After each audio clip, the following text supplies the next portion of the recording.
오늘이 자살 예방의 날입니다. 그런데 불명예스럽게도 우리나라의 자살률 8년 연속 OECD 국가 가운데 1위를 기록하고 있습니다. 특히 청소년 자살이 증가하고 있어 사회 문제가 되고 있습니다. 박소정 기자가 짚어봤습니다. 중학교 1학년인 진아 양. 시험 성적표가 나올 때가 가장 싫습니다. 아무도 자신의 마음을 몰라주는 것 같아 혼자 운 적도 있습니다. 너는 이 성적 받고 뭐 할 거냐, 더 노력 안 하냐. 저는 노력했는데 저의 마음을 몰라주시는 엄마 때문에 항상 엄마랑 싸우게 되고. 질풍노도기인 청소년 시절.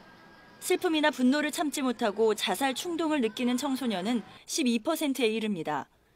2001년 10만 명 가운데 3.2명이었던 청소년 자살은 2011년에는 5.6명으로 10년 새 1.7배 넘게 늘었습니다. 성인 자살보다 증가폭이 큽니다. 청소년 자살 증가율은 OECD 국가 가운데 칠레에 이어 두 번째입니다. 자살의 이유도 성인과는 다릅니다.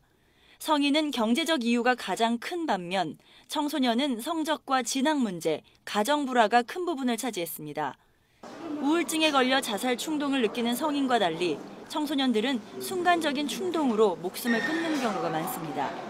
자기 감정에 대한 이해가 부족하기 때문에 우울하다는 걸 잘 모르고 대신 짜증 같은 쪽으로 표출이 되는 경우가 많아서 성인의 우울증과는 좀 다르다는 부분이 있고요. 그러다 보니까 도움을 잘 못 받는 경우도 많고요. 따라서 접근법도 성인과는 달라야 합니다.